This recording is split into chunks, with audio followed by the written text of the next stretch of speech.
Fascist পালিয়ে যাওয়া এক ঘৃণিত রাজনীতিবিদ যতই হুমকি দিক না কেন যে তিনি দেশে ফিরে আসবেন, আমরা প্রস্তুত আছি সেই ফ্যাসিস্টকে মোকাবেলা করবার জন্য। একবার তাকে দেশ থেকে বাধ্য করেছি আমরা, আর একবার তাকে তার সাজা কার্যকর করবার জন্য আমরা লড়াই করব, এবং সেটা এডিটর্স কাউন্সিল প্রতিশ্রুতিবদ্ধ এই কাজটি করবার জন্য। আর আরেকটি কথা বলেই আমার বক্তব্য শেষ করব, সেটা হচ্ছে যে আমরা editors council, national editors council কেন করেছি? আমরা এটা করেছি এই কারণে, আমরা সারা দেশের সকল পত্রিকার সকল সম্পাদকদের আমরা ঐক্যবদ্ধ করতে চেয়েছি। আমরা এলিটিজম থেকে বের হতে চেয়েছি।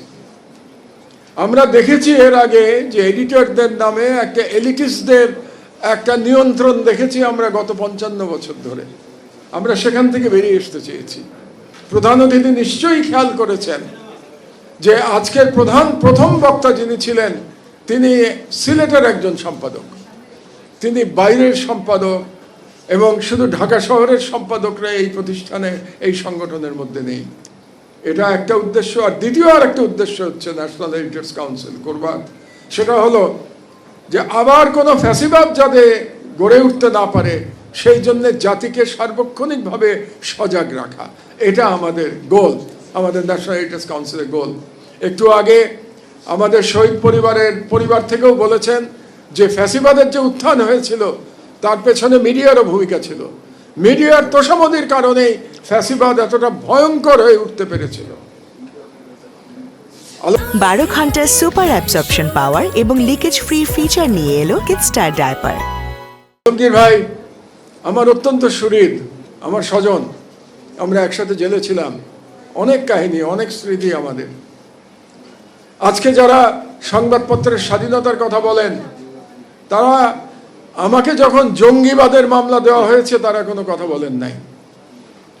আমাকে যখন আয়নাঘরে নিয়ে যাওয়া হয়েছে তখন তারা কোনো কথা বলেন নাই।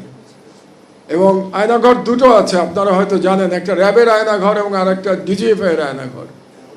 আমাকে র্যাবের আয়নাঘরে নিয়ে যাওয়া হয়েছিল, সেখানে ছিলাম আমি, সেখানকার সকল অত্যাচার দেখে এসেছি।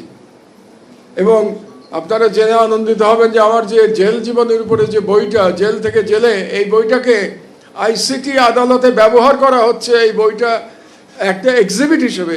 কারণ ওই বইটাতে ওই র্যাবের আয়নাঘরের কাহিনী লেখা আছে এবং সেটাকে তারা ব্যবহার করছে।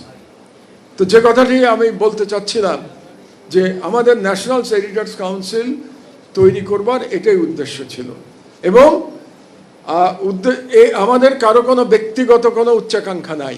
এখানে যারা আছেন তারা সবাই কিন্তু লড়াই করেছি আমরা হাসিনার ফ্যাসিবাদের বিরুদ্ধে।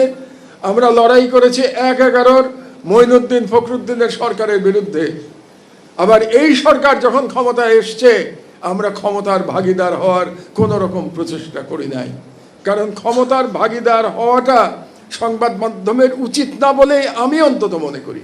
সংবাদ মাধ্যম জাতির বিবেক, ফোর্থ স্টেট। তো ফোর্থ স্টেট যখন গভর্নমেন্টের সাথে মিশে যায় তখন সেটা আর ফোর্থ স্টেট থাকে না। ফোর্থ স্টেটের দায়িত্ব হচ্ছে সরকারের বাইরে থাকা, আমি এটাতে বিশ্বাস করি। কাজেই আমরা আমাদের মতো দায়িত্ব পালন করে যাব, তোষামোদের কালচারের বিরুদ্ধে আমরা কথা বলে যাব, এটাই আমাদের পজিশন।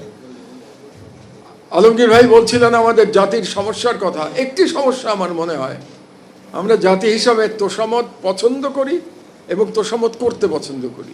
মানে তোষামত পেতে পছন্দ করি এবং তোষামত করতে পছন্দ করি।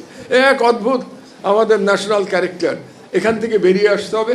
ন্যাশনাল এডিটর্স কাউন্সিল এই তোষামতে বিশ্বাস করে না।